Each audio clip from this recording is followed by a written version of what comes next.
97-98 ನಾವೇನು ಅಣು ಪರೀಕ್ಷೆ ಮಾಡಿದ್ವಿ ಅದೇ ರೀತಿಯ ಪಾಕಿಸ್ತಾನದವರು ಕೂಡ ಅಣು ಪರೀಕ್ಷೆನ ಮಾಡ್ತಾರೆ. ಅಣು ಪರೀಕ್ಷೆ ಮಾಡಿದಾಗ ದಿಗ್ಬಂಧ ಆಗುತ್ತೆ. ದಿಗ್ಬಂಧ ಆದಾಗ ನಮ್ಮ ಮಿತ್ರತವನ್ನ, ನಮ್ಮ ಸಂಬಂಧವನ್ನ ಸರಿ ಮಾಡ್ಬೇಕು ಅಂತಂದ ಹೊರಟ್ರಾಗ, ಯಾವಾಗ ಎರಡೂ ಗೌರ್ಮೆಂಟ್ ಸರಿ ಸಮಾನಾಗಿ ಈ ಸಮಸ್ಯೆಯನ್ನ ಬಗೆಹರಿಸಬೇಕು ಅಂತಂದ್ ಯಾವಾಗ ಹೊರಟ್ರಲ್ಲ, ಅವಾಗ ಅಲ್ಲಿನ ಆರ್ಮಿದವ್ರು ಏನ್ ಅನ್ಕೊಂತಾರ, ಮತ್ತ ಅದ್ರ ಬಗ್ಗೆ ಬಹಳ ಹಿಸ್ಟ್ರಿ ಬಗ್ಗೆ ಮಾತಾಡೋದು ಬೇಡ.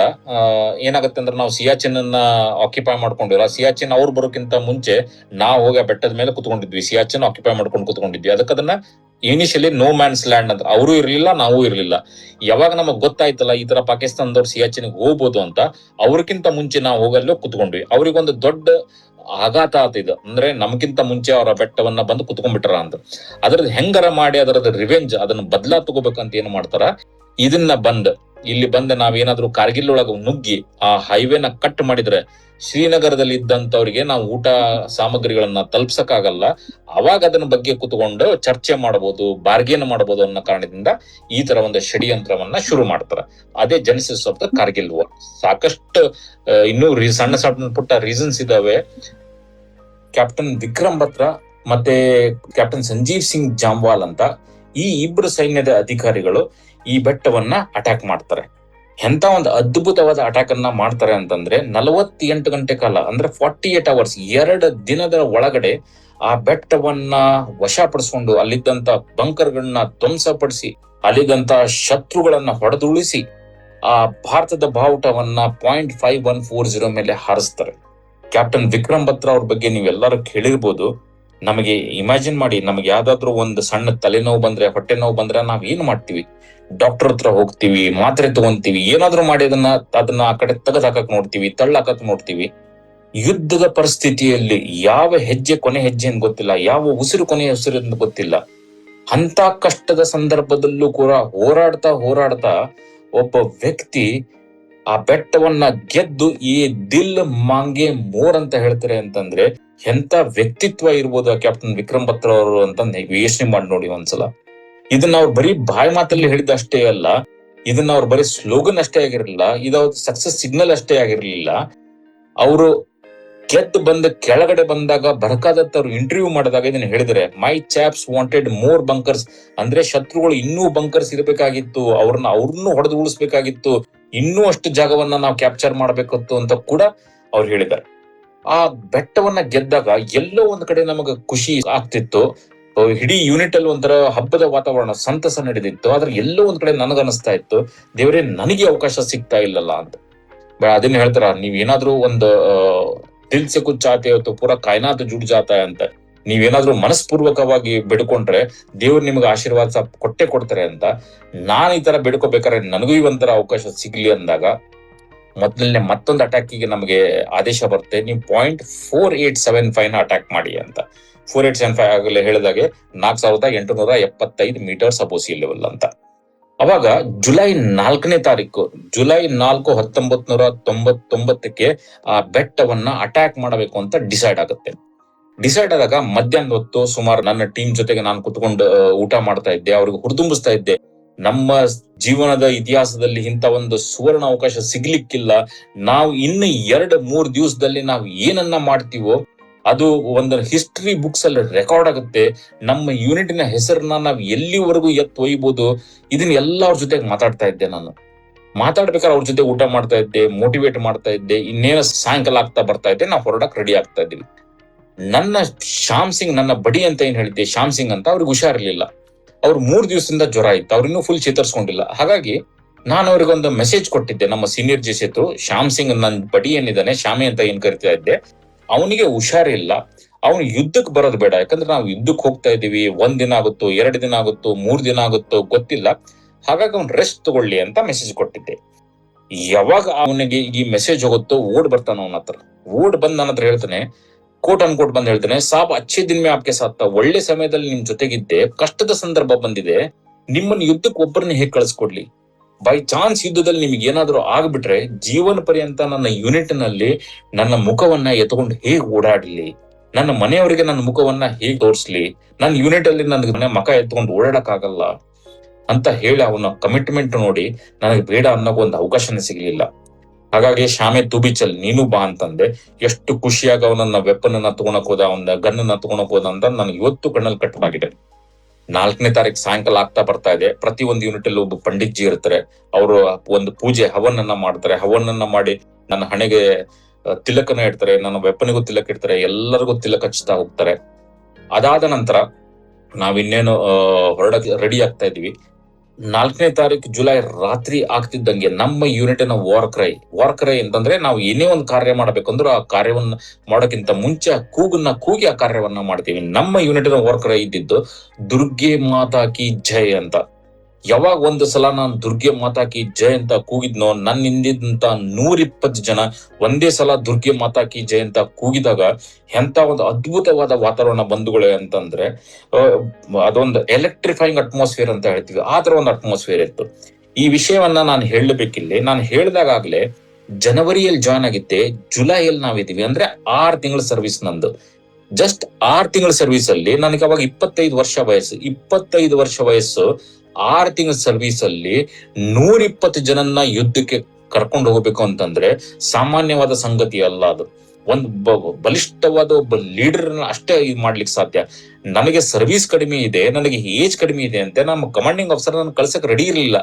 ಆದ್ರೂ ಕೂಡ ನಾನು ವಾಲಂಟಿಯರ್ ಮಾಡಿದೆ. ನನಗೆ ನೀವು ಕಳಿಸ್ಲೇಬೇಕು ಸರ್, ನನಗೊಂದು ಅವಕಾಶ ಕೊಟ್ಟು ನೋಡಿ ಅಂತಂದು ಹೇಳಿದ ಕಾರಣ ನನಗೆ ಒಂದು ಅವಕಾಶ ಸಿಕ್ತು. ಜುಲೈ 4ನೇ ತಾರೀಕು ನಾವು ಬೆಟ್ಟವನ್ನ ಹತ್ಲಿಕ್ಕೆ ಶುರು ಮಾಡ್ತೀವಿ. ರಾತ್ರಿ ಹೊತ್ತು ಒಂದು ಬೆಟ್ಟವನ್ನ ಅಟ್ಯಾಕ್ ಮಾಡ್ತೀವಿ ಅಂತಂದ್ರೆ, ಬೆಟ್ಟದ ತುದಿ ಮೇಲೆ 4 ಜನ ಇರ್ತಾರೆ ಹಾಗಿರಲ್ಲ. ಸುಮಾರು ಒಂದು ದೊಡ್ಡ ಬೆಟ್ಟ ಅದು. ಎಲ್ಲೆಲ್ಲಿ ನಾವು ಹತ್ಲಿಕ್ಕೆ ಸಾಧ್ಯನೇ, ಎಲ್ಲೆಲ್ಲಿ ರಿಜ್ ಲೈನ್ ಇರುತ್ತೋ ಅಲ್ಲಿ ಅವ್ರ ಬಂಕರ್ ಮತ್ತೆ ಸಂಗಡಗಳನ್ನ ಕಟ್ಕೊಂಡಿರ್ತಾರೆ. ನಾವು ಒಂದೊಂದನ್ನೇ ಕ್ಲಿಯರ್ ಮಾಡ್ತಾ ತುದಿವರೆಗೂ ಹೋಗ್ಬೇಕಾಗತ್ತೆ. 4ನೇ ತಾರೀಕು ರಾತ್ರಿ ಅಟ್ಯಾಕ್ ಶುರು ಮಾಡ್ತೀವಿ. 5ನೇ ತಾರೀಕು ಬೆಳಗಿನ ಜಾವ ನಾವು ಎಲ್ಲಿವರೆಗೂ ಬಂದಿರ್ತೀವಿ ಅಂದ್ರೆ, ನಾನು ಮೊದಲನೇ 3 ಬಂಕರ್ನ ಕಾಣಿಸ್ಕೊಂತೀನಿ, ಮೊದಲನೇ 3 ಬಂಕರ್ನ ಕಂಡಿಡ್ತೀನಿ. ಆ 3 ಬಂಕರ್ ನೋಡಿದಾಗ ನನಗೆ ಅನ್ಸುತ್ತೆ, ನಾವು 120 ಜನ ಇದ್ದೀವಿ, ನಮ್ಮ ಶತ್ರುಗಳಿಗೆ ನಾವು ಅಟ್ಯಾಕ್ ಅನ್ನ ಶುರು ಮಾಡಿದೀವಿ ಅಂತ ಗೊತ್ತಿಲ್ಲ. ಯಾಕಂದ್ರೆ ನಾವು ಕತ್ಲಲ್ಲಿ ಮೇಲೆ ಬರ್ತಾ ಇದ್ದೀವಿ. ಅವ್ರಿಗೇನಾದ್ರೂ ಗೊತ್ತಾಗ್ಬಿಟ್ರೆ, ಅವ್ರಿಗೆ ಎಚ್ಚರಾಗಿ ಫೈರ್ ಮಾಡಕ್ ಸ್ಟಾರ್ಟ್ ಮಾಡಿದ್ರೆ ನಮಗೊಂದು ಅಟ್ಯಾಕ್ ಮಾಡೋ ಅವಕಾಶ ಇರಲ್ಲ. ಹಾಗಾಗಿ ನಾನು ಏನ್ ಮಾಡ್ತೀನಿ ಅಂತಂದ್ರೆ, 120 ಜನ ಒಂದೇ ಸಲ ಅಟ್ಯಾಕ್ ಮಾಡೋದು ಬೇಡ, ಒಂದು 10 ಜನನ್ನ ಸೆಲೆಕ್ಟ್ ಮಾಡ್ತೀನಿ. 10 ಜನದಲ್ಲಿ ಎಡಗಡೆ ಬಂಕರ್ನ 3 ಜನ ಅಟ್ಯಾಕ್ ಮಾಡ್ಬೇಕು, ಮಧ್ಯದ ಬಂಕರ್ನ ನಾನು ಮತ್ತೆ 3 ಜನ ಅಟ್ಯಾಕ್ ಮಾಡ್ತೀವಿ, ಪ್ಲಸ್ ಬಡಗಡೆ ಬಂಕರ್ನ ಒಂದ್ 3 ಜನ ಅಟ್ಯಾಕ್ ಮಾಡ್ಬೇಕು. ಹೇಗೆ ಅಟ್ಯಾಕ್ ಮಾಡ್ಬೇಕು? ಅವರಿಗೆ, ನಮ್ಮ ಶತ್ರುಗಳಿಗೆ ಆ ಬಂಕರ್ ಅಲ್ಲಿ ಏನು ಕುತ್ಕೊಂಡಿರ್ತಾರೋ ಅವರಿಗೆ ಗೊತ್ತಾಗದಾಗೆ ತವಳ್ತಾ ಸೌಂಡ್ ಮಾಡ್ಲಿಲ್ದಂಗ್ ಹೋಗ್ಬೇಕು.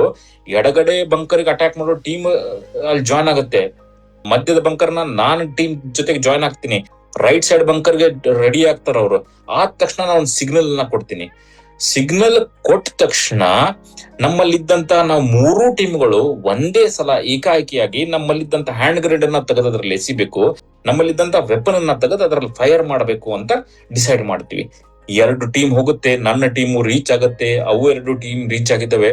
ಅವು 2 ಟೀಮ್ ರೀಚ್ ಆಗಿದ್ದನ್ನ ನೋಡಿ ನಮ್ಮ ಟೀಮು ರೀಚ್ ಆದ್ಮೇಲೆ ನಾನು ಒಂದೇ ಒಂದು ಸಿಗ್ನಲ್ ಅನ್ನ ಕೊಡ್ತೀನಿ. ಸಿಗ್ನಲ್ ಕೊಟ್ಟ ತಕ್ಷಣ ನೀವು ಇಮ್ಯಾಜಿನ್ ಮಾಡಿ, ಕಗ್ಗತ್ಲಿದೆ, ಆಮೇಲೆ ಪಿನ್ ಡ್ರಾಪ್ ಸೈಲೆಂಟ್. ರಾತ್ರಿ ಹೊತ್ತಲ್ಲಿ ಗಾಳಿ ಜೋರಾಗಿ ಬೀಸೋದ್ರಿಂದ ಸಣ್ಣ ಸೌಂಡ್ಗಳು ಕೇಳ್ತಾನೂ ಇಲ್ಲ.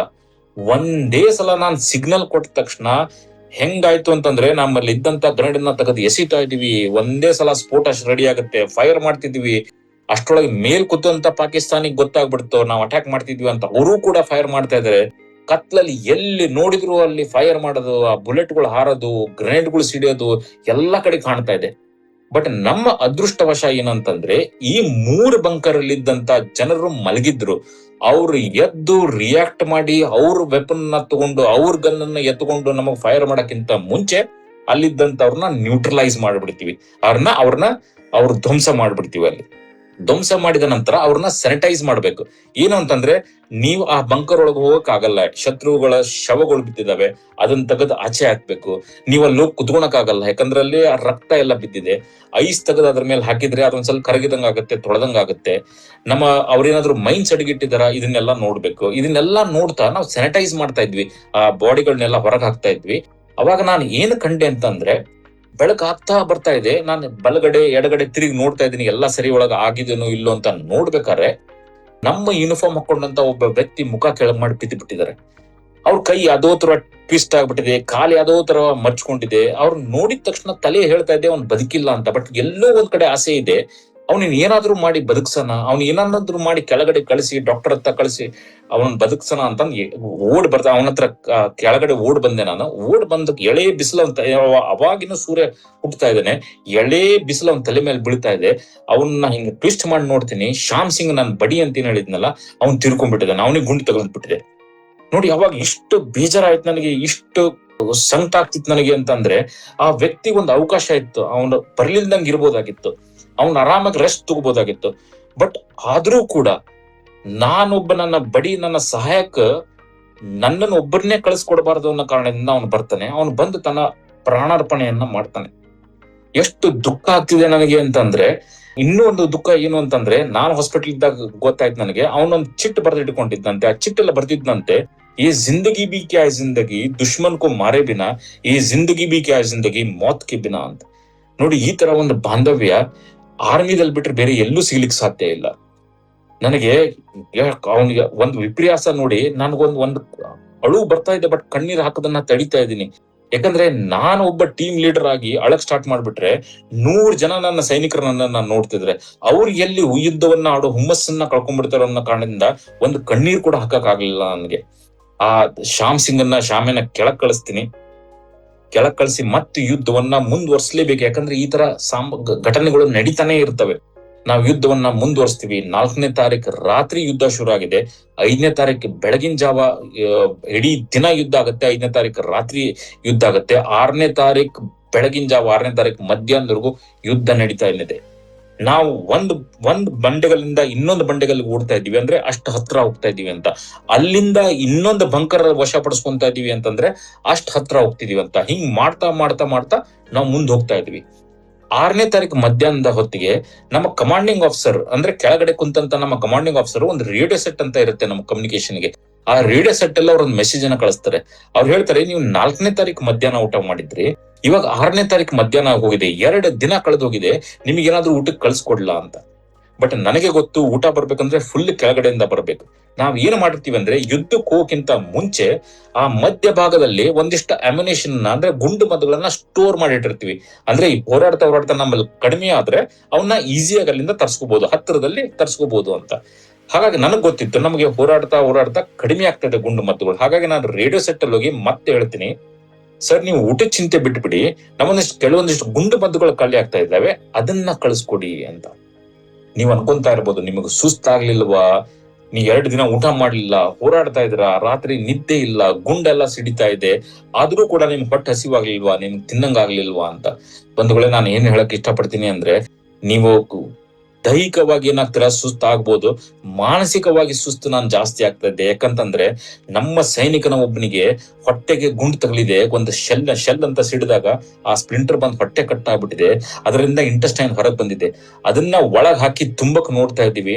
ಅವಾಗ ಅವ್ನು ಕೇಳ್ತಾನೆ, ಸಾಬ್ ಮೈ ಜಿಂದಾ ತೋ ರಹೂಂಗಾ, ನಾನು ಬದುಕ್ತೀನಲ್ಲ, ನನ್ನ ತಂದೆ ತಾಯಿನ ನಾನು ನೋಡ್ತೀನಲ್ಲ, ನನ್ನ ಮಕ್ಕಳನ್ನ ನಾನು ನೋಡ್ತೀನಲ್ಲ ಅಂತ ಕೇಳಿದಾಗ ಎಷ್ಟು ಸಂಕಟ ಆಗುತ್ತೆ ಅಂತಂದ್ರೆ, ಒಬ್ಬ ಸೈನಿಕನಿಗೆ 2 ಕಾಲಿ ಗುಂಡು ಬಿದ್ದ್ಬಿಟ್ಟಿದೆ, ಅವ್ನಿಗೆ ಎದ್ದಳಕ್ ಆಗ್ತಾ ಇಲ್ಲ, ನಿಂದ್ರಕ್ ಆಗ್ತಾ ಇಲ್ಲ. ಅವನನ್ನ ನಾವು ಸ್ಟ್ರೆಚರ್ ಮಲಗಿಸಿದೀವಿ, ಕೆಳಗ್ ಕಳಿಸ್ತಾ ಇದೀವಿ. ಅವಾಗ ಅವ್ನು ಹೇಳ್ತಾನೆ, ಸಾಬ್ ಮುಜೆ ಮಾಫ್ ಕರ್ದೇನಾ, ನನ್ನ ಕ್ಷಮಿಸ್ಬಿಡಿ, ಕೊನೆಯವರೆಗೂ ನಿಮ್ ಜೊತೆಗೆ ಇರಕ್ ಆಗ್ಲಿಲ್ಲಲ್ಲ, ನಾನು ಕ್ಷಮಿಸ್ಬಿಡಿ ಅಂತಂದಾಗ ಅವಾಗ ಮಾನಸಿಕವಾಗಿ ಕುಗ್ಗ್ ಹೋಗ್ತೀವಿ. ನೀವ್ ಅನ್ಕೊಂತಾ ಇರ್ಬೋದು, ಊಟ ಆದ್ರೂ ಏನಾದ್ರೂ ಬೇಕಲ್ಲ ಅಂತ. ಜುಲೈ ತಿಂಗಳಲ್ಲೂ ಹಿಮ ಇರುತ್ತೆ, ಮೇಲಿನ ಭಾಗ ಜುಲೈ ತಿಂಗಳಲ್ಲಿ ಹಿಮದ ಮೇಲಿನ ಭಾಗ ಏನಿರುತ್ತೆ ಅದು ಗಲೀಜಾಗಿ ಹೋಗ್ಬಿಟ್ಟಿರುತ್ತೆ. ಯಾಕಂದ್ರೆ ಅದ್ರ ಮೇಲೆ ನೀವು ಓಡಿರ್ತೀರಾ, ಶೆಲ್ಲಿಂಗ್ ಆಗಿರುತ್ತೆ, ಗುಂಡು ಯಾರಿಗೋ ತಗಲಿರುತ್ತೆ, ರಕ್ತ ಸೋರಿರುತ್ತೆ. ಹಾಗಾಗ ಗಲೀಜ್ ಏನಾಗಿರುತ್ತಲ್ಲ, ಆ ಹಿಮದ ಗಲೀಜ್ ಮೇಲಿನ ಭಾಗ ಎಲ್ಲ ಫುಲ್ ತೆಗಿತಾ ಇದ್ವಿ.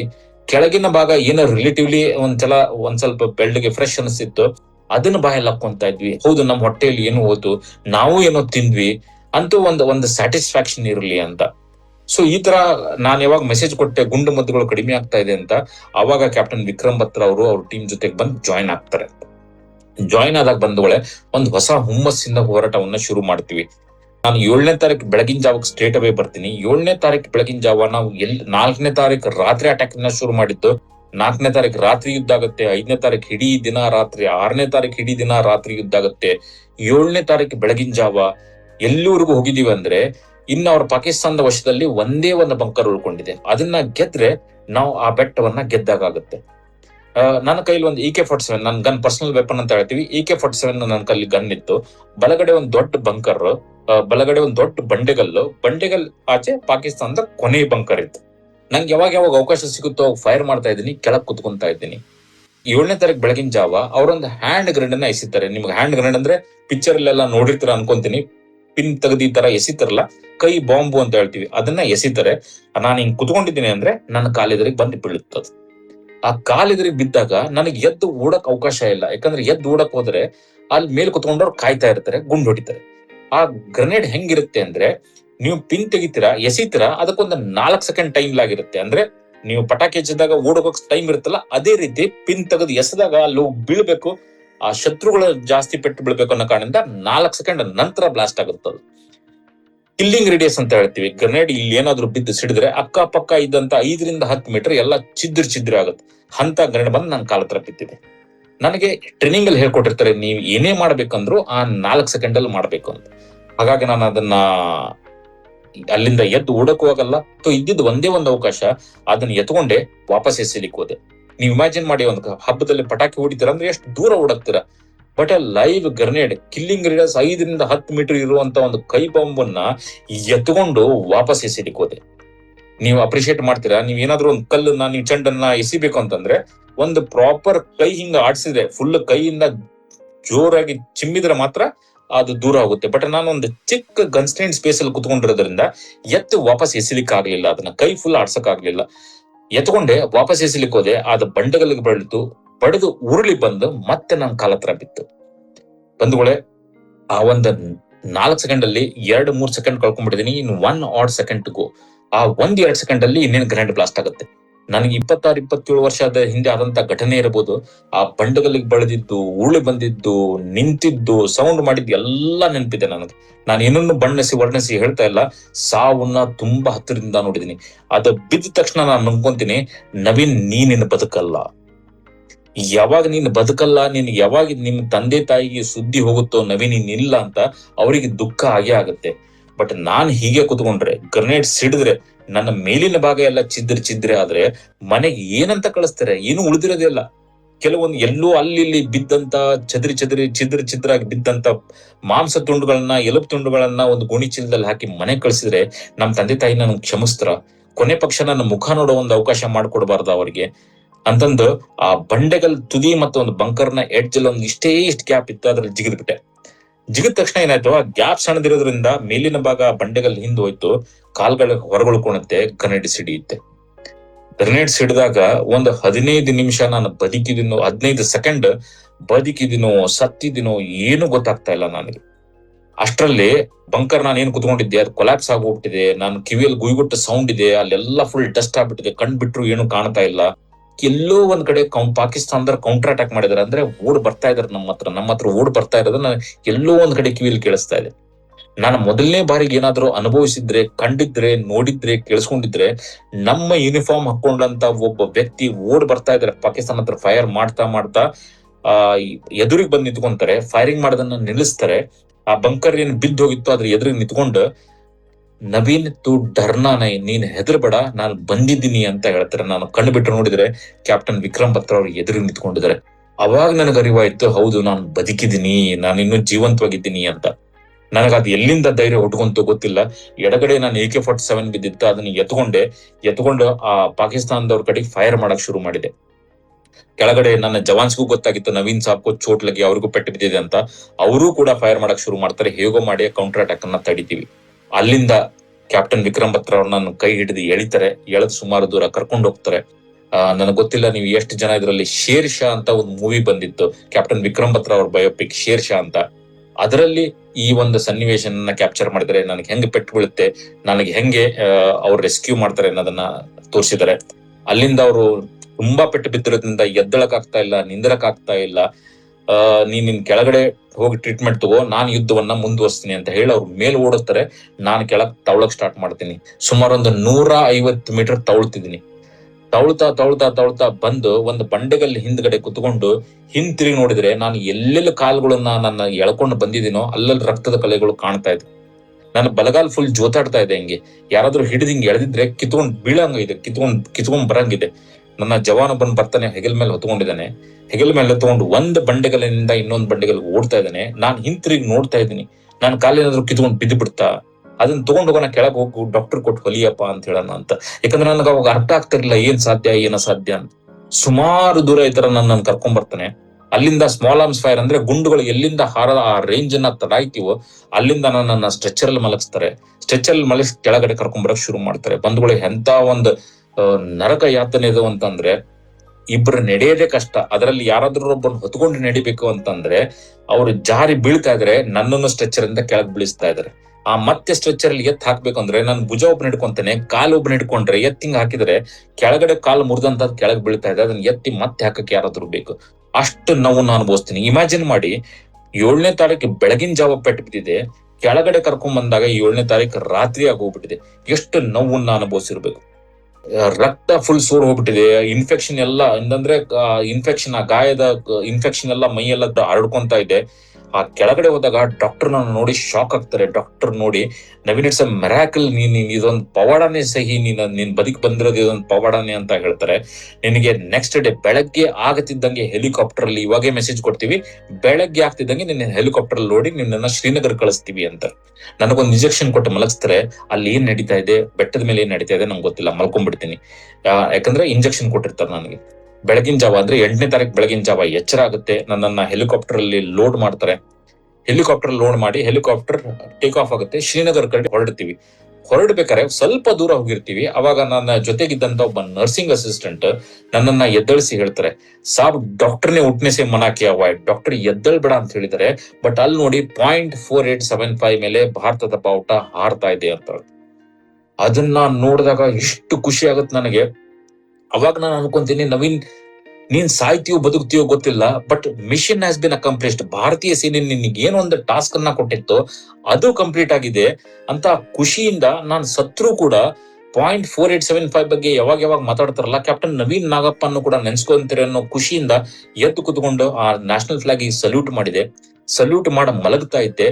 ಅವಾಗ ಅವರ ನರ್ಸಿಂಗ್ ಅಸಿಸ್ಟೆಂಟ್ ಮತ್ತೊಂದು ಮಾತನ್ನ ಹೇಳ್ತಾರೆ. ಅವ್ರು ಹೇಳ್ತಾರೆ, ಸಾಬ್ ಇಸ್ಕೆಲಿ ಹಮ್ನೆ ಕಿಮತ್ ಚುಕಾಯಿ, ಇದಕ್ಕೋಸ್ಕರ ನಾವು ಒಂದು ದೊಡ್ಡ ಬಲಿದಾನವನ್ನ, ತ್ಯಾಗವನ್ನ ಮಾಡ್ಬೇಕಾಗ್ ಬಂತು ಅಂತ. ನಾನ್ ಕೇಳ್ತೀನಿ, ಏನ್ ತ್ಯಾಗ ಮಾಡಿದ್ವಿ, ಏನ್ ಬಲಿದಾನ ಕೊಡ್ಬೇಕಾಗ್ ಬಂತು ಅಂತ. ಅವಾಗ ಅವ್ರು ಹೇಳ್ತಾರೆ, ಸಾಬ್ ಕ್ಯಾಪ್ಟನ್ ವಿಕ್ರಮ್ ಬತ್ರಾ ನಹಿ ರಹೆ, ಕ್ಯಾಪ್ಟನ್ ವಿಕ್ರಮ್ ಬತ್ರಾ ಇನ್ನಿಲ್ಲ ಅಂತ ಹೇಳ್ತಾರೆ. ಅದನ್ನ ಕೇಳಿದಾಗ ಮೊದಲನೇ ಬಾಡಿಯಲ್ಲಿ ಸುಸ್ತಾಗಿತ್ತು, ನನಗೊಂಥರ ಅನ್ಕಾನ್ಶಿಯಸ್ ಆಗಿ ಬಿದ್ದುಬಿಟ್ಟೆ. ಅಂದ್ರೆ ಮೂರ್ಛೆ ತಪ್ಪಿ ಸ್ಟ್ರೆಚರ್ ಅಲ್ಲಿ ಬಿದ್ದುಬಿಟ್ಟೆ. ಅಲ್ಲಿಂದ ಶ್ರೀನಗರ್ ಕರ್ಕೊಂಡೋದ್ರು. ಶ್ರೀನಗರ್ 2 ದಿನ ಹಿಡ್ಕೊಂತಾರೆ. ಅಲ್ಲಿಂದ ಟ್ರೀಟ್ಮೆಂಟ್ ಸರಿಯಾಗಲ್ಲ ಅನ್ನೋ ಕಾರಣದಿಂದ, ಅಂದ್ರೆ ಇನ್ಫೆಕ್ಷನ್ ಕಂಟ್ರೋಲ್ ಬರ್ತಾ ಇಲ್ಲ ಅನ್ನೋ ಕಾರಣದಿಂದ ನನ್ನನ್ನ ಡೆಲ್ಲಿ ಕಳಿಸ್ತಾರೆ. ಡೆಲ್ಲಿಯಲ್ಲಿ ಬಂದುಗಳು 21 ತಿಂಗಳು ಹಾಸ್ಪಿಟಲ್ ಅಲ್ಲಿ ಇರ್ತೀನಿ. 8 ಮೇಜರ್ ಸರ್ಜರಿ ಆಗುತ್ತೆ. 8 ಮೇಜರ್ ಸರ್ಜರಿ 21 ತಿಂಗಳ ನಂತರ ಇನ್ನೇನ ನನ್ನನ್ನ ಕಾಲನ್ನ ಸರಿಪಡಿಸಕ್ ಆಗಲ್ಲ, ಎಷ್ಟು ಸಾಧ್ಯನೋ ಅಷ್ಟು ಪಡಿಸಿದೀವಿ ಅಂದಾಗ ನನ್ನನ್ನ ಸೈನ್ಯದಿಂದ ಬಿಡುಗಡೆ ಮಾಡ್ತಾರೆ. ಆ ಬಿಡುಗಡೆ ಮಾಡಿದಾಗ ನನ್ನ ಕೈಯಲ್ಲಿ 2 ಕೋಲಿತ್ತು, ಮೊಣಕಾಲ್ವರೆಗೂ ಶೂ ಇತ್ತು. ಶೂ ಮೊಣಕಾಲ್ದವರೆಗೂ, ನಿಮ್ಗೆ ಆಂಕಲ್ ವರ್ಗೂ ಇರುತ್ತೆ, ಬಟ್ ನಾನು ಮೊಣಕಾಲ್ ಕಡೆಯಿಂದ ಕೆಳಗಡೆ ಲೋಡ್ ಹೋಗಬಾರ್ದು, ಮೊಣಕಾಲ್ದವರೆಗೂ 2 ಕಾಲಿಗೆ ಶೂ ಕೊಟ್ಟಿದ್ರು. ನನಗೆ ಡಾಕ್ಟರ್ ಏರ್ಪೋರ್ಟಿಗೆ ಕಳ್ಸಕ್ ಬಂದಾಗ ಹೇಳಿದ್ರು, ನಿನ್ನ ಜೀವನ ಪರ್ಯಂತ ನೀನು ಸಪೋರ್ಟ್ ಇಲ್ದಂಗೆ ಓಡಾಡಕ್ ಆಗಲ್ಲ ಅಂತ ಹೇಳಿದ್ರು. ಅಲ್ಲಿಂದ ಡೆಲ್ಲಿ ಏರ್ಪೋರ್ಟ್ ಇಂದ ನಾನು ಬೆಂಗಳೂರಿಗೆ ಬರ್ತೀನಿ, ಬೆಂಗಳೂರಿಂದ ಹುಬ್ಳಿಗೆ ಹೋಗ್ತೀನಿ. ನಮ್ಮ ಅಣ್ಣ ಕರ್ಕೊಳಕ್ ಬಂದಿರೋ ಕಾರ್ದಲ್ಲಿ ಹೋಗ್ಬೇಕಾರೆ ಥ್ರೂ ಔಟ್ ದ ಜರ್ನಿ ನಾನು ಒಂದೇ ಅನ್ಕೊಂತಿದ್ದೆ, ನೀವೆಲ್ಲರೂ ಹೆಂಗೆ ಏನು ಸಹಾಯ ಇಲ್ಲದೆ ನೀವು ಓಡಾಡ್ತಿರೋ ಅದೇ ರೀತಿ ನಾನು ಕೂಡ ಓಡಾಡಬೇಕು ಅಂತ. ತುಂಬಾ ಕಷ್ಟಪಟ್ಟೆ, ಫಿಸಿಯೋಥೆರಪಿ ಮಾಡಿದೆ, ಎಕ್ಸರ್ಸೈಸ್ ಮಾಡಿದೆ. ಒಂದು ದಿನ ಒಂದು ಕ್ರಚ್ ನ ತೆಗೆದಾಕಿದೆ, ಇನ್ನೊಂದ್ ದಿನ ಇನ್ನೊಂದು ಶೂ ನ ತೆಗೆದಾಕಿದೆ, ಒಂದು ಶೂ ಇನ್ನೊಂದು ಕ್ರಚ್ ತೆಗೆದಾಕಿ, ದೇವ್ರ ದೊಡ್ಡವರು, ನಮ್ಮ ಹಿರಿಯರು ಮಾಡಿದ ಒಳ್ಳೆತನ, ನಮ್ಮ ತಂದೆ ತಾಯಿ ಆಶೀರ್ವಾದ ಇರ್ಬೋದು, ಇವತ್ತು ನಾನು ಏನೂ ಸಪೋರ್ಟ್ ಇಲ್ದಲೆ ಓಡಾಡ್ತೀನಿ ಬಂಧುಗಳೇ. ನನಗೆ ಸಾಕಷ್ಟು ಜನ ಹೇಳ್ತಾರೆ, ನಿನ್ಗೆ ಎಷ್ಟು ದುರಾದೃಷ್ಟ ನವೀನ್, ನಿಂದು ಎಷ್ಟು ದುರಾದೃಷ್ಟವಂತ ನೀನು. 1 ವರ್ಷ ಕಠಿಣ ಟ್ರೈನಿಂಗ್ ಅನ್ನ ಮಾಡ್ತೀಯ ಇಂಡಿಯನ್ ಮಿಲಿಟರಿ ಅಕಾಡೆಮಿ ಡೆಹ್ರಾಡೂನ್. ನೀನ್ 6 ತಿಂಗಳ ಸರ್ವಿಸ್ ಅಷ್ಟೇ ಮಾಡ್ತೀಯ, 21 ತಿಂಗಳು ಹಾಸ್ಪಿಟಲ್ ಅಲ್ಲಿ ಇರ್ತೀಯ, ಜೀವನ್ ಪರ್ಯಂತ ಕುಂಟ್ಕೊಂಡು ಓಡಾಡಂಗಾಗುತ್ತೆ, ಎಂತ ದುರಾದೃಷ್ಟ ನಿಂದು ಅಂತ ಹೇಳ್ತಾರೆ. ಬಂಧುಗಳೇ, ನಾನು ಯಾವತ್ತಿಗೂ ನನ್ನನ್ನ ದುರಾದೃಷ್ಟವಂತ ಅನ್ಕೊಂಡೇ ಇಲ್ಲ.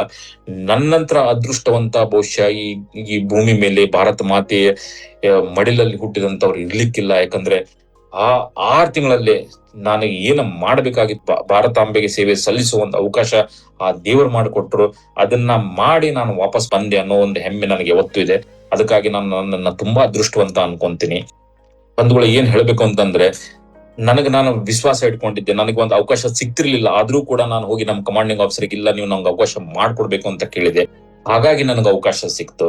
ನಾನೇನ್ ಹೇಳಕ್ ಇಷ್ಟಪಡ್ತೀನಿ ಅಂದ್ರೆ, ಸ್ವಾಮಿ ವಿವೇಕಾನಂದ್ರ ಹೇಳಿದ್ದ ಒಂದನ್ನ ಯಾವತ್ತಿಗೂ ಕೂಡ ಮರಿಬೇಡಿ. ಅವ್ರು ಹೇಳ್ತಾರೆ, the history of the world is a history of few people who had faith in themselves. ಅಂದ್ರೆ ಅದು ಯಾರು ಇತಿಹಾಸವನ್ನ ಸೃಷ್ಟಿ ಮಾಡ್ತಾರೆ ಅಂದ್ರೆ, ಯಾರಲ್ಲಿ ತಮಗೆ ನಂಬಿಕೆ ಇದೆನೋ ಅವರು ಮಾತ್ರ ಇತಿಹಾಸವನ್ನ ಸೃಷ್ಟಿ ಮಾಡ್ಲಿಕ್ಕೆ ಸಾಧ್ಯ ಅಂತ ಹೇಳ್ತಾರೆ.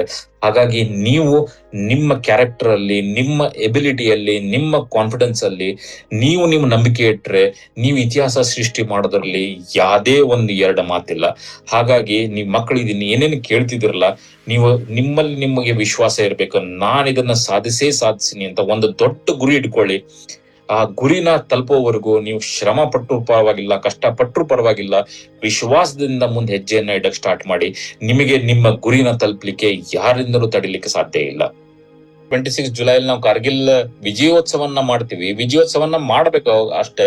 ಬಟ್ ಇಮ್ಯಾಜಿನ್ ಮಾಡಿ ಸರ್, 527 ಜನ ತಮ್ಮ ಪ್ರಾಣವನ್ನ ಕೊಟ್ಟರು. ಯಾವ್ದೇ ಒಂದು ಸಣ್ಣ ಸಂಖ್ಯೆ ಅಲ್ಲ ಇದು. ಒಂದು ಯುದ್ಧದಲ್ಲಿ 527 ಜನ ತೀರ್ಕೊಂತಾರೆ, 1300ಕ್ಕೂ ಹೆಚ್ಚು ಜನಕ್ಕೆ ಪೆಟ್ಟು ಬೀಳುತ್ತೆ. ಸೊ ಅವರ ತ್ಯಾಗ, ಅವರ ಬಲಿದಾನದಿಂದ ನಾವು ಇವತ್ತು ಇದರಲ್ಲಿ ಲ್ಯಾಪ್ಟಾಪ್ ಅಲ್ಲಿ, ಮೊಬೈಲ್ ಅಲ್ಲಿ ಮಾತಾಡ್ತಾ ಇರೋದು.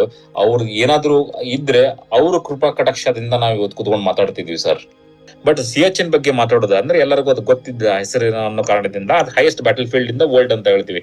ಹೈಯೆಸ್ಟ್ ಬ್ಯಾಟಲ್ ಫೀಲ್ಡ್ ಇಂದ ವರ್ಲ್ಡ್ ಅಂತ ಹೇಳ್ತಾರೆ. ಅಲ್ಲಿ ಸಬ್ ಜೀರೋ ಟೆಂಪರೇಚರ್ಸ್ ಯಾವಾಗ್ಲೂ ಇದೆ. ಅಂದ್ರೆ ಯಾವಾಗ್ಲೂ 0ಗಿಂತ ಕಡಿಮೆ ಟೆಂಪರೇಚರ್ ಇರ್ತೈತೆ. ಅಲ್ಲಿ ಮೈನಸ್ ಇರ್ತೈತೆ ಯಾವಾಗ್ಲೂ ಟೆಂಪರೇಚರ್ ಅಲ್ಲಿ ನೀವು ಏನೋ ಹೋದ್ರು ಫ್ರೀಸ್ ಆಕತಿ. ಫ್ರೀಸ್ ಆದಾಗ ನೀವು ಊಟ ಗೀಟ ಎಲ್ಲ ಫ್ರೋಸನ್ ಫುಡ್ ಇರ್ತೈತಿ. ಆಮೇಲೆ ಅಲ್ಲಿ ಇವಾಗಿನ ಕಾಲದಲ್ಲಿ ಬಹಳಷ್ಟು ಇಂಪ್ರೂವ್ಮೆಂಟ್ಸ್ ಆಗ್ಯಾವ. ಅಂದ್ರಲ್ಲಿ ಹಟ್ಮೆಂಟ್ಸ್ ಕಟ್ಟಿದಾರ, ಹಟ್ ಒಳಗ್ ಕುತ್ಕೋಬೇಕು, ಅಲ್ಲಿ ವಾರ್ಮರ್ಸ್ ಇಟ್ಟಿರ್ತಾರ, ಬುಖಾರಿ ಅಂತ ಇಟ್ಟಿರ್ತಾರ, ಅವ್ನ ಇಟ್ಟಿರ್ತಾರ. ಹಾಗಾಗಿ ಇವಾಗ ಕಂಪ್ಯಾರಿಟಿವ್ಲಿ ಬೆಟರ್ ಫೆಸಿಲಿಟೀಸ್ ಕೊಟ್ಟಾರ. ಬಟ್ ಆದ್ರೂ ಕೂಡ ಅಲ್ಲಿ ಸುಮಾರು ಒಂದು 100 ಜನ ಏನಾದ್ರು ಹೋದ್ರೆ, ಒಂದು ಟೀಮ್ ಅಂತಾರೆ, ಅದ್ರಲ್ಲಿ ಟೀಮ್ದಲ್ಲಿ 100 ಜನ ಇದ್ದು 100 ಜನ ಹೋದ್ರೆ ಅದರಲ್ಲಿ ಒಂದು 50% ಜನ, 50 ಮೆಂಬರ್ಸ್ ಏನಾದ್ರು ಅದ್ರಲ್ಲ ಯಾವ್ದೇ ತರದ ಒಂದು ರೋಗವನ್ನ ತಗೊಂಡು ವಾಪಸ್ ಬಂದೇ ಬರ್ತಾರೆ. ಅವ್ರ ಹೇರ್ ಫಾಲ್ ಆಗ್ಬೋದು, ಸ್ನೋ ಬ್ಲೈಂಡ್ನೆಸ್ ಆಗ್ಬೋದು, ಇಲ್ಲ ಅಂತಂದ್ರೆ ಹೈಪರ್ ಟೆನ್ಷನ್ ಆಗ್ಬೋದು, ಇಲ್ಲ ಫಾಸ್ಟ್ ಬೆಟ್ ಅಂತ ಹೇಳ್ತೀವಿ. ಅಂದ್ರೆ ಬಟ್ಟುಗಳು, ಕೈಯಿನ ಬಟ್ಟುಗಳು, ಕಾಲಿನ ಬಟ್ಟುಗಳು ಹೆಪ್ಪುಗಟ್ಬಿಡ್ತಾವ. ಹೆಪ್ಪುಗಟ್ಟಿದ್ದನ್ನ ಆ ಬಟ್ಟನ್ನ ಅಲ್ಲಿ ಕಟ್ ಮಾಡ್ಲಿಲ್ಲದ್ರೆ ಆ ಹೆಪ್ಪುಗಟ್ಟಿದ್ದು ತುಂಬಾ ಕೈ ತುಂಬಾ, ಕಾಲ್ ತುಂಬಾ ಸ್ಪ್ರೆಡ್ ಹಾಕೊಂತ ಹೋಗೈತಿ. ಇಂತ ಒಂದು 50% ಜನ, ಅಂದ್ರಾಗ 100 ಜನದಾಗ 50 ಜನ ಇಂಥವ್ ಏನಾರ ಒಂದು ರೋಗ ತಗೊಂಡು ಬರ್ತಾರ. ಆದ್ರೂ ಕೂಡ ನಮ್ ಸೈನಿಕರು ವಾಲಂಟಿಯರ್ ಮಾಡಿ ಹೋಗ್ತಾರ ಅಂತಂದ್ರೆ ಎಂತ ಒಂದು ದೃಢ ಸಂಕಲ್ಪ ಇರಬಹುದು ನಮ್ ಸೈನಿಕರದ್ದು. ಯೋಚನೆ ಮಾಡ್ರಿ ನೀವ. ಮಾನಸಿಕವಾಗಿ ಕುಗ್ಗೋದು ಸಹಜ. ಯಾಕಂದ್ರೆ ನನಗೂ ಅವಾಗ ಎಷ್ಟು ವಯಸ್ಸಿತ್ತು, 25 ವರ್ಷ ವಯಸ್ಸು, 6 ತಿಂಗಳ ಸರ್ವಿಸ್ ಅಲ್ಲಿ. ಇಮ್ಯಾಜಿನ್ ಮಾಡ್ರಿ, ನಾನು ನನ್ನ ಯೂನಿಟ್ ಅಲ್ಲಿ, ಅಂದ್ರೆ ನನ್ನ ಜೊತೆಗಿದ್ದಂತವ್ರು 2 ಆಫೀಸರ್ಗಳು ತೀರ್ಕೊಂತಾರೆ, 15 ಜನ ಜವಾನ್ಸ್ ತೀರ್ಕೊಂತಾರೆ. ಸೊ ಇದನ್ನೆಲ್ಲ ನೋಡಿದಾಗ ನಮಗೂ ಹೆದರಿಕೆ ಅನ್ನಲ್ಲ, ಬಟ್ ಏನೋ ಒಂಥರ ಮನಸ್ಸಲ್ಲಿ ಬೇಜಾರಾಗುತ್ತೆ. ಏನಪ್ಪಾ, ನಮ್ಮವ್ರು ಇಷ್ಟು ಜನ ನೋಡ್ತಿದ್ದಂಗೆ ಕೆಳಗೆ ಬೀಳ್ತಾ ಇದಾರೆ, ನೋಡ್ತಿದ್ದಂಗೆ ಗಾಯಗಳಾಗ್ತಿದ್ದೇವೆ, ನೋಡ್ದಂಗೆ ಕುಸಿತಾ ಇದಾರೆ. ಇದನ್ನೆಲ್ಲ ನೋಡ್ತಾ ಇರ್ತೀವಲ್ಲ. ಬಟ್ ನಿಮ್ಮ ರೆಸ್ಪಾನ್ಸಿಬಿಲಿಟಿ ಏನಿದೆ ಅಂತ ಅರ್ಥ ಮಾಡ್ಕೋಬೇಕು ನೀವು. ನಾನು ಆ ಟೈಮ್ ಅಲ್ಲಿ ಟೀಮ್ ಲೀಡರ್ ಆಗಿದ್ದೆ. 100 ಜನದ ಹೊಣೆ ನನ್ನ ಮೇಲಿತ್ತು. ಇವಾಗ ನಾನು 100 ಜನನ್ನ ಯುದ್ಧ ಕರ್ಕೊಂಡು ಹೋಗ್ತೀನಿ ಅಂತಂದ್ರೆ ಆ ಬೆಟ್ಟವನ್ನ ಗೆಲ್ಲದ ಅಷ್ಟೇ ಅಲ್ಲ, ನಾನು ಎಷ್ಟು ಜನ ವಾಪಸ್ ಕರ್ಕೊಂಡ್ ಬರ್ತೀನಿ ಅನ್ನೋದು ಕೂಡ ಮುಖ್ಯ. ಯಾಕಂದ್ರೆ ಒಂದು ಜೀವ ಹೋಯ್ತು ಅಂತಂದ್ರೆ ಅವ್ರ ಫ್ಯಾಮಿಲಿಗೆ ನಾನು ಆನ್ಸರಬಲ್. ನಾನು ಉತ್ತರ ಕೊಡ್ಬೇಕಾಗಿರೋದು ಅವ್ರ ಫ್ಯಾಮಿಲಿಗೆ ನಾನು ಉತ್ತರ ಕೊಡ್ಬೇಕಾಗತ್ತೆ. ಒಂದನೇದ್ದು. ಎರಡನೇದ್ದು, ನೀವು ಇಮ್ಯಾಜಿನ್ ಮಾಡಿ, army is the last mile of diplomacy ಅಂತ ಹೇಳ್ತಾರೆ. ಅಂದ್ರೆ ನೀವ್ ಏನೋ ಒಂದು ಪೊಲಿಟಿಷಿಯನ್ಸ್ ಹೋಗಿ ಮಾತಾಡ ಬರ್ತಾರೆ, ಅದ್ ಸಕ್ಸಸ್ ಆಗುತ್ತೋ ಇಲ್ಲೋ, ಸಕ್ಸಸ್ ಆಗ್ಲಿಕ್ಕಿಲ್ಲ. ಇಲ್ಲ ಡಿಪ್ಲೊಮ್ಯಾಟ್ಸ್ ಹೋಗ್ತಾರೆ, ಫಾರಿನ್ ಅಫೇರ್ಸ್ ಮಿನಿಸ್ಟರ್ ಹೋಗ್ತಾರೆ, ಅವ್ರು ಏನೋ ಮಾತುಕತೆ ಮಾಡಿ ಬಗೆಹರ್ಸಕ್ ನೋಡ್ತಾರೆ, ಅದು ಫೇಲ್ ಆಯ್ತು ಅಂತ ತಿಳ್ಕೊ. ಇಲ್ಲ ಬೇರೆ ರಾಷ್ಟ್ರದ ಕೇಳ್ತೀವಿ ನಾವು, ಯಾವ್ದೋ ಒಂದು ಮೀಡಿಯೇಟರ್ ದೇಶ ಬರುತ್ತೆ. ಇವಾಗ ನೋಡಿ, ಇರಾನ್ ಮತ್ತೆ USA ಜಗಳ ಆಡ್ಬೇಕಾರೆ ಪಾಕಿಸ್ತಾನದವ್ರ ಮಧ್ಯೆ ಬಂದ ಅದನ್ನ ಸರಿ ಮಾಡಕ್ ನೋಡಿದ್ರು, ಹಂಗಾಗಿ ಅವರು ಫೇಲ್ ಆದ್ರು ಅಂತಂದ್ರೆ ಏನಾಗುತ್ತೆ, ಕೊನೆಯ ಅಸ್ತ್ರ ಅಂತಂದ್ರೆ ಆರ್ಮಿನೇ ಒಂದು ಉಳ್ಕೊಂಡಿರುತ್ತೆ. ಆರ್ಮಿ ಯುದ್ಧದಲ್ಲಿ ಅದೇನಾದ್ರೂ ಸೋತ್ರೆ ಕೊನೆ ಅಸ್ತ್ರ ಇರೋದನ್ನ ಅದನ್ನ ಸೋಲಿಕ್ ಸಾಧ್ಯ ಇಲ್ಲ. ಇಡೀ ದೇಶ ನಮ್ಮನ್ನ ಏನೋ ಒಂದು ಎಕ್ಸ್ಪೆಕ್ಟೇಷನ್ ಇಂದ ನೋಡ್ತಾ ಇರುತ್ತೆ. ಹೌದು, ಎಲ್ಲಾ ಫೇಲ್ ಆಗಿದೆ, ಈಗ ಯುದ್ಧ ಶುರು ಆಗಿದೆ, ನಮ್ಮ ಆರ್ಮಿದವ್ರನ್ನ, ಸೈನಿಕರನ್ನ ಏನಾದ್ರು ಮಾಡೇ ಮಾಡ್ತಾರೆ ಅಂತ ಇಡೀ ದೇಶ ನಮ್ಮ ಮೇಲೆ ಅಭಿಮಾನ, ಗೌರವದಿಂದ ನೋಡ್ತಿರುತ್ತೆ. ಹಾಗಾಗಿ ಆ ಟೈಮಲ್ಲಿ ಮನಸ್ಸಿಗೆ ನೋವು ಮಾಡ್ಕೊಂಡು, ದುಃಖ ಮಾಡ್ಕೊಂಡು, ಬೇಜಾರು ಮಾಡ್ಕೊಂಡು, ಸಂಕಟ ಪಡ್ಕೊಂಡು ಇರ್ಲಿಕ್ಕೆ ಆಗಲ್ಲ. ಏನೇ ಆದ್ರೂ ಕೂಡ ನಮಗೆ ನಮಕ್ ನಿಶಾನ್ ಅಂತ ಹೇಳ್ಕೊಟ್ಟಿರ್ತಾರೆ. ಅಂದ್ರೆ ನಾವು ಹೋರಾಡ್ತಾ ಇರೋದು ನಮ್ಮ ಯೂನಿಟಿಗೋಸ್ಕರ, ನಮ್ಮ ಯೂನಿಟಿನ ಹೆಸರಿಗೋಸ್ಕರ ಅಂತ. ಅದಕ್ಕೋಸ್ಕರ ನಮ್ಮ ಪ್ರಾಣವನ್ನ ತ್ಯಾಗ ಮಾಡ್ಲಿಕ್ಕೆ ನಾವು ಸಿದ್ಧವಾಗಿರ್ತೀವಿ ಅಂತಂದ್ರೆ, ಹಾಗಾಗಿ ನಮ್ಮ ಮನೋಬಲ ಆಕ್ಚುಲಿ ಮನೋಬಲ ಹೆಂಗಿರುತ್ತೆ ಅಂತಂದ್ರೆ, ಏನೇ ಆದ್ರೂ ಪರವಾಗಿಲ್ಲ, ಈ ಬೆಟ್ಟವನ್ನ ನಾವು ಗೆಲ್ಲೇಬೇಕು, ಭಾರತದ ಬಾವುಟವನ್ನ ಬೆಟ್ಟದ ಮೇಲೆ ಹಾರಿಸಲೇಬೇಕು ಅನ್ನೋ ಒಂದು ಸಂಕಲ್ಪದಿಂದ ಹೊರಡ್ತಿವೆ ಹೊರತು ಇವೆಲ್ಲ ಯುದ್ಧದಲ್ಲಿ ಇವೆಲ್ಲ ಆಗ್ಬೇಕಾದಂತ ಸಂಗತಿ, ತಡಿಲಿಕ್ಕೆ ಆಗಲ್ದಂತ ಸಂಗತಿ. ಯಾಕಂದ್ರೆ ಯಾರೋ ಒಬ್ರು ಗುಂಡು ಬೀಳುತ್ತೆ, ಯಾರೋ ಒಬ್ರು ತಿರ್ಕೊಂತಾರೆ, ಇದನ್ನ ಎಲ್ಲದನ್ನು ಬದಿಗೆ ಒತ್ತಿ ನಾವು ಮುಂದೆ ನುಗ್ಗುತ್ತೀವಿ. ಆ ಒಂದು ಸಮಯ ಸಂದರ್ಭ ಆಗಿತ್ತು, ನ್ಯೂಕ್ಲಿಯರ್ ಬ್ಲಾಸ್ಟ್ ಆಗಿತ್ತು, ನ್ಯೂಕ್ಲಿಯರ್ ಅಣು ಪರೀಕ್ಷೆಯನ್ನ ಮಾಡಿದ್ವಿ ನಾವು. ಅವರು ಸ್ವಲ್ಪ ದಿನಕ್ಕೆ ಅವರು ಕೂಡ ಪರೀಕ್ಷೆ 14 ದಿವಸದ ಅಂತರದಲ್ಲಿ ಅವರು ಕೂಡ ನ್ಯೂಕ್ಲಿಯರ್ ಬ್ಲಾಸ್ಟ್ ಅನ್ನ ಮಾಡಿದ್ರು. ಅವಾಗ ಇಂಟರ್ನ್ಯಾಷನಲ್ ಸ್ಯಾಂಕ್ಷನ್ಸ್ ಎಲ್ಲಾ ದೇಶಗಳು ನಮ್ಮ ಇಬ್ಬರ ಮೇಲೆ ಮುಗಿ ಬಿದ್ದಿದ್ವು. ಅಂದ್ರೆ ಇವರಿಗೆ ಟೆಕ್ನಾಲಜಿ ಟ್ರಾನ್ಸ್ಫರ್ ಕೊಡಬಾರ್ದು, ಎಕನಾಮಿಕ್ ಸ್ಯಾಂಕ್ಷನ್ಸ್ ಇರ್ಬೋದು, ಎಲ್ಲಾ ರೀತಿಯ ಸ್ಯಾಂಕ್ಷನ್ಸ್ ಹಾಕಿದ್ರು ನಮಗ. ಅವಾಗ ಅದನ್ನ ಸರಿಪಡಿಸ್ಕೋಬೇಕು, ಈ ಒಂದು ಅವಕಾಶವನ್ನ ಉಪಯೋಗಿಸ್ಕೋಬೇಕು ಅನ್ನೋ ಒಂದು ಕಾರಣದಿಂದ ಆಗಿನ ಪ್ರಧಾನಿಯಾದ ವಾಜಪೇಯಿ ಅವರು ಲಾಹೋರ್ ಬಸ್ ಡಿಪ್ಲೊಮೆಸಿ ಅಂತ ಇಲ್ಲಿಂದ ಲಾಹೋರಿಗೆ ಬಸ್ ಯಾತ್ರಾ ಮಾಡಿದ್ರು. ಅಲ್ಲಿ ಅವರಿಗೆ ನವಾಜ್ ಶರೀಫ್ ಅವರು ಅವ್ರನ್ನ ರಿಸೀವ್ ಮಾಡಕ್ ಬಂದಿದ್ರು. ಸೊ ಇದೊಂದು ಯಾವ್ದಾರ ಒಂದು ಖುಷಿ ಸಂದರ್ಭ ನಡೆದಿತ್ತು, ಎಲ್ಲೋ ಒಂದ್ ಸರಿ ಹೋಗುತ್ತೆ ಅನ್ನೋ ಒಂದು ಬಹಳ ಜನ ಆಸೆ ಇಟ್ಕೊಂಡಿದ್ರು. ಹಾಗಾಗಿ ಎಲ್ಲೋ ಒಂದ್ ಕಡೆ ಇದ್ರ ಕಡೆ ಗಮನ ಎಲ್ಲ ಇದ್ರ ಕಡೆ ಇತ್ತು ಅಂತಂದ್ರೆ, ಇವ್ರ ಪ್ರಧಾನಿಯವ್ರ ಮೀಟಿಂಗ್ ಮಾಡ್ಬೇಕು, ಅವ್ರ ಟ್ರೀಟಿ ಸೈನ್ ಆಗ್ತಾ ಇತ್ತು, ನಾವು ಅದನ್ನ ಹೇಗೆ ಬಗೆಹರಿಸಬೇಕು, ಯಾವ ಜಾಗವನ್ನ ಬಿಟ್ಕೊಡ್ಬೇಕು, ಎದನ್ನ ನೋ ಮ್ಯಾನ್ಸ್ ಲ್ಯಾಂಡ್ ಅನ್ಬೇಕು. ಅಂದ್ರೆ ಆ ಗಡಿ ಪ್ರದೇಶದವನ್ನ ಲೈನ್ ಆಫ್, ಇವತ್ತಿಗೂ ಕೂಡ line of control, international border ಅಲ್ಲ. ಇಂಟರ್ನ್ಯಾಷನಲ್ ಬಾರ್ಡರ್ಗೂ ಲೈನ್ ಆಫ್ ಕಂಟ್ರೋಲ್ ಏನ್ ವ್ಯತ್ಯಾಸ ಅಂದ್ರೆ, ಇಂಟರ್ನ್ಯಾಷನಲ್ ಬಾರ್ಡರ್ ಅಲ್ಲಿ ನಾವು ಒಪ್ಕೊಂಡಿದೀವಿ, ಅವರು ಒಪ್ಕೊಂಡಿದ್ದಾರೆ, ಏನೋ ಸಮಸ್ಯೆ ಇಲ್ಲ ಅಲ್ಲಿ. ಹಾಗಾಗಿ ಅದಕ್ಕೆ ಇಂಟರ್ನ್ಯಾಷನಲ್ ಬಾರ್ಡರ್ ಅಂತ ಹೇಳ್ತೀವಿ. ಲೈನ್ ಆಫ್ ಕಂಟ್ರೋಲ್ ಅಂದ್ರೆ ಯಾವ ಕಂಟ್ರೋಲ್ ಪೊಸಿಷನ್ ಅಲ್ಲಿ ಇದಾರೆ ಅದೇ ಲೈನ್ ಅಂತ ಅರ್ಥ. ಅಂದ್ರೆ ಸಮಸ್ಯೆ ಬಗೆಹರಿದಿಲ್ಲ, ಬಟ್ ಇವತ್ತಿಗೆ ಸಮಾಧಾನಕ್ಕೋಸ್ಕರ ನಿಮ್ ಕಡೆ ಇರೋದು ನಿಮಗೆ, ನಮ್ ಕಡೆ ಇರೋದು ನಮಗೆ, ಬಟ್ ಶಾಶ್ವತ ಪರಿಹಾರ ಇಲ್ಲ ಅಂತ. ಅದಕ್ಕೆ ಲೈನ್ ಆಫ್ ಕಂಟ್ರೋಲ್ ಅಂತ ಹೇಳ್ತೀವಿ. ಲೈನ್ ಆಫ್ ಕಂಟ್ರೋಲ್ ನ ಹೆಂಗ್ ಇಂಟರ್ನ್ಯಾಷನಲ್ ಬಾರ್ಡರ್ ಮಾಡಬಹುದು, ಇಲ್ಲ ನೋ ಮ್ಯಾನ್ಸ್ ಲ್ಯಾಂಡ್ ಅಂದ್ರೆ ನೀವು ಬರಂಗಿಲ್ಲ ಇಲ್ಲಿ ಇಷ್ಟು ಜಾಗದಲ್ಲಿ 10 ಕಿಲೋಮೀಟರ್ ವರೆಗೂ, ಇಲ್ಲಿಂದ 10 ಕಿಲೋಮೀಟರ್ ಒಳಗಡೆ 10 ಕಿಲೋಮೀಟರ್, ಈ ಕಡೆ ನಾವು ಬರಲ್ಲ 10 ಕಿಲೋಮೀಟರ್, ಆ ಕಡೆ ನೀವು ಬರಂಗಿಲ್ಲ. ಹಂಗೇನೋ ಒಂದ್ ಕಡೆ ಪ್ಲಾನಿಂಗು, ಪ್ರಿಪ್ರೇಷನ್ ಎಲ್ಲಾ ನಡೆದಿರ್ಬೇಕಾದ್ರೆ ಈ ತರ ಒಂದು ದ್ರೋಹ ಬಗೆದು ನಮಗ್ ಒಳಗ್ ಬಂದ್ರು ಅವರು. ಹಾಗಾಗಿ ಎಲ್ಲೋ ಒಂದ್ ಕಡೆ ಅದೊಂದ್ ಕಾರಣ. ಆದ್ರೆ ಇನ್ನೊಂದು ಕಾರಣ ಏನಾಗಿತ್ತು ಅಂತಂದ್ರೆ, ನಮ್ಮ ಹಿಂದಿನ ಯುದ್ಧ ಆಗಿದ್ದು ಎಲ್ಲಾಗಿತ್ತು, ಸಿಯಾಚಿನಲ್ಲಿ ಲಿಮಿಟೆಡ್ ವಾರ್ ಆಗಿತ್ತು. ಅದು ಬಿಟ್ರೆ ಪಂಜಾಬ್, ರಾಜಸ್ಥಾನ್ ಸೆಕ್ಟರ್ ಅಲ್ಲಿ ಯುದ್ಧ ಆಗಿದ್ದು. ಹಾಗಾಗಿ ಇಲ್ಲಿ ನಮ್ಮ ಆರ್ಮಿ ಕಂಟ್ರೋಲ್ ಏನಿತ್ತಲ್ಲ, ಆರ್ಮಿದವ್ರ ಡಿಪ್ಲಾಯ್ಮೆಂಟ್ ಏನಿತ್ತು, ಕೆಲವೊಂದು ಪಾಕೆಟ್ಸ್ ಅಲ್ಲಿ ಮಾತ್ರ ಇತ್ತು. ಗಡಿ ಪ್ರದೇಶದ ಥ್ರೂ ಔಟ್ ಗಡಿ ಪ್ರದೇಶ ಇರ್ಲಿಲ್ಲ. ಎಲ್ಲೋ ಒಂದ್ ಕಡೆ ಬಹಳ ಕಡಿಮೆ ಮ್ಯಾನ್ ಪವರ್ ಡಿಪ್ಲಾಯ್ ಮಾಡ್ಕೊಂಡಿದ್ವಿ. ಆತಂಕವಾದಿ ಚಟುವಟಿಕೆಗಳು ಏನು ಶುರುವಾಗಿತ್ತು, ಹಾಗಾಗಿ ಬಾರ್ಡರ್ ಅವ್ರು ಎಲ್ಲರನ್ನು ಒಳಗೆ ಕರ್ಸ್ಕೊಂಡಿದ್ರು. ಲೈನ್ ಆಫ್ ಕಂಟ್ರೋಲ್ ಅಲ್ಲಿ ಕ್ರಮೇಣವಾಗಿ ಕಡಿಮೆ ಮಾಡ್ಕೊಂತ ಬಂದಿದ್ರು. ಆ ಒಂದು ಅಡ್ವಾಂಟೇಜ್ ಅನ್ನ ತಗೊಂಡು ಅವ್ರು ಒಳಗ್ ಬಂದ್ರು. ಇದೊಂದಿಷ್ಟು ಅಟ್ಯಾಕ್ ಮಾಡಿದ್ವಿ. ಒಂದಿಷ್ಟು ಏನ್ ಅಟ್ಯಾಕ್ ಮಾಡಿದ್ರಲ್ಲ, ನಾವು ಫಸ್ಟ್ ಅಟ್ಯಾಕ್ ಅಂತ ಹೇಳಿದ್ನಲ್ಲ 0.5140 ಮೇಲೆ, ಅದರಲ್ಲಿ ಅದ್ಭುತವಾದ ಅಟ್ಯಾಕ್ ಮಾಡಿದ್ರು. ಮೊದಲನೇದು. ಎರಡನೇದು ಏನಂತಂದ್ರೆ ಮೌಂಟೇನ್ ವಾರ್ಫೇರ್ ಅಂತ ಹೇಳ್ತೀವಿ. ಮೌಂಟೇನ್ ವಾರ್ಫೇರ್ ಅಲ್ಲಿ ಗುಡ್ಡ ಬೆಟ್ಟಗಳ ಪ್ರದೇಶದಲ್ಲಿ ಯುದ್ಧ. ಅದರಲ್ಲಿ ಎಲ್ಲರೂ ಒಪ್ಕೊಂಡಿರೋಂತ ಒಂದು ಸಂಗತಿ ಏನು ಅಂತಂದ್ರೆ 1:10 ರೇಷಿಯೋ ಅಂತ ಹೇಳ್ತೀವಿ. ಅಂದ್ರೆ ಮೇಲ್ಗಡೆ ಕುತ್ಕೊಂಡವ್ರ ಅಡ್ವಾಂಟೇಜ್ ಇದ್ದೇ ಇರುತ್ತೆ. ಯಾಕಂದ್ರೆ ಅವ್ರು ಮೇಲ್ಗಡೆ ಕುತ್ಕೊಂಡಿದ್ರೆ, ಬಂಡೆಗಳು ಹಿಂದ್ ಕೂಡ ಕುತ್ಕೊಂಡಿರ್ತಾರ, ಅವ್ರು ಕಾಯ್ತಾ ಕುತ್ಕೊಂಡಿರ್ತಾರ. ಅವ್ರು ಏನಂದ್ರೆ ಬರೀ ಕಲ್ಲನ್ನ ಉಳಿಸಿದ್ರೆ ಸಾಕು ನಮ್ಗೆ ಮೇಲ್ ಹತ್ತೋರಿಗೆ ಪೆಟ್ಟು ಬೀಳುತ್ತೆ. ಅಂತ ಒಂದು ಸಂದರ್ಭದಲ್ಲಿ ನಾವ್ ಇಂಟರ್ನಲ್ ಎಕ್ಸೆಪ್ಟೆಡ್ ರೇಷಿಯೋ ಏನು ಅಂತಂದ್ರೆ, ನಮ್ಮಲ್ಲಿ ಅಟ್ಯಾಕ್ ಮಾಡೋರು ಅಂದ್ರೆ ಕೆಳಗಡೆಯಿಂದ ಮೇಲೆ ಹೋಗೋರು 10 ಜನ ತಿರ್ಕೋಬಹುದು, ಮೇಲಿರೋರು 1 ಜನ ತಿರ್ಕೋಬಹುದು, ಈ ರೇಷಿಯೋ ಅಲ್ಲಿ ಹೇಳ್ತಾರೆ. ಬಟ್ ಕಾರ್ಗಿಲ್ ಯುದ್ಧದಲ್ಲಿ ಎಂಟೈರ್ ಹಿಸ್ಟ್ರಿ ವಾಸ್ ರಿಟನ್, ಅದನ್ನ ಉಲ್ಟಾ ಮಾಡಿ ತೋರಿಸ್ತು ಭಾರತೀಯ ಸೇನೆ. ಅಂದ್ರೆ 10ರಿಂದ 1 ಕ್ಯಾಜುಯಾಲಿಟಿ ಆಗಲ್ಲ. ನಮ್ಮಲ್ಲಿ ಅಫಿಷಿಯಲ್ ಡಿಕ್ಲೇರ್ಡ್ ಫಿಗರ್ 527 ಜನ ನಮ್ಮಲ್ಲಿ ತಿರ್ಕೊಂಡ್ರು ಅಂತ ನಾವು ಅಫಿಷಿಯಲಿ ಡಿಕ್ಲೇರ್ ಮಾಡಿದ್ವಿ. ಪಾಕಿಸ್ತಾನದವ್ರು ಇವತ್ತಿಗೂ ಕೂಡ ಅಫಿಷಿಯಲಿ ಡಿಕ್ಲೇರ್ ಮಾಡ್ಲಿಲ್ಲ. ಯಾಕೆ ಅಂತಂದ್ರೆ ಅವ್ರದ್ದು ಜಾಸ್ತಿ ಹಾಕೊಂತ ಹೋಯ್ತು. ಮೊದಲನೇ ಏನ್ ಹೇಳಿದ್ರು, ನಮ್ಮ ಸೈನಿಕರು ಅಲ್ಲೇ ಅಲ್ಲ, ಇವರು ಆತಂಕವಾದಿಗಳು, ಹಾಗಾಗಿ ನಾವ್ ಇವ್ರ ಬಾಡಿ ತಗೊಳಲ್ಲ ಅಂತಂದ್ರು. ಆಮೇಲೆ ಕ್ರಮೇಣ ಏನಾಯ್ತು ಅಂತಂದ್ರೆ, ನಮ್ಮ ಸೈನಿಕರ ಶವಗಳ ಮನೆಯಲ್ಲಿ ವಾಪಸ್ ಬರ್ಲಿಕ್ಕೆ ಶುರುವಾದು, ಅವರಲ್ಲಿ ಯಾರೂ ಹೋಗ್ಲಿಲ್ಲ. ಅವಾಗ ಅವರಲ್ಲಿ ತೀರ್ಕೊಂಡಂತ ಫ್ಯಾಮಿಲಿ ಮೆಂಬರ್ಸ್ ಏನಿದೆ, ಅವ್ರ ಕುಟುಂಬ ವರ್ಗದವ್ರು ಗಲಾಟೆ ಮಾಡಕ್ ಸ್ಟಾರ್ಟ್ ಮಾಡಿದ್ರು. ನಮ್ಮವ್ರು ತೀರ್ಕೊಂಡು ಅಲ್ಲೇ ಬಿದ್ದಿದಾರೆ, ನೀವು ತರ್ತಾ ಇಲ್ಲ ಅಂತ. ಅವಾಗ ಕೆಲವೊಂದಿಷ್ಟು ಬಾಡಿಗಳನ್ನ ಒಯ್ದ್ರು. ಯಾವಾಗ ಈ ಕೌಂಟ್ ಜಾಸ್ತಿ ಹೋಗ್ತಾ ಹೋಗುತ್ತಲ್ಲ, ಅವಾಗ ಮತ್ತೆ ನಿಂದರ್ಸಕ್ ಶುರು ಮಾಡಿದ್ರು, ನಮ್ಮವ್ರು ಅಲ್ಲೇ ಅಲ್ಲ ಇವರು ಅಂತಂದು. ಹಾಗಾಗಿ ನಮ್ಮ ಫಿಗರ್ ಪ್ರಕಾರ 800ಕ್ಕಿಂತ ಜಾಸ್ತಿ ಜನ ಅವ್ರ ಕಡೆ ತೀರ್ಕೊಂಡಿದ್ದಾರೆ. ಇಮ್ಯಾಜಿನ್ ಮಾಡಿ, 1:10 ರೇಷಿಯೋ ಎಲ್ಲಿ ನಮ್ಗಿಂತ ಜಾಸ್ತಿ ಇದೆ. ಅಲ್ಲಿ ನಮ್ಮಲ್ಲಿ 500 ಜನ ತಿಳ್ಕೊಂಡಿದ್ರೆ ಅದ್ರಲ್ಲಿ 50 ಜನ ಅಷ್ಟೇ ತಿಳ್ಕೊಬೇಕಾಗಿತ್ತು, international accepted figure mountain warfare ಪ್ರಕಾರ. ಬಟ್ 800ಕ್ಕೂ ಹೆಚ್ಚು ಜನ ಅವರಲ್ಲಿ ತಿರ್ಕೊಂಡಿದ್ದಾರೆ. ಇದನ್ನ ಬಂದು ನಮ್ಮವ್ರು ಬೇರೆ ವಿದೇಶಿ ಏನ್ ಆರ್ಮೀಸ್ ಇದಾವೆ, ಇದನ್ನ ಬಂದು ಸ್ಟಡಿ ಮಾಡ್ತಾರೆ, ಹೆಂಗ್ ಅಟ್ಯಾಕ್ ಮಾಡಿದ್ರು ಅಂತ.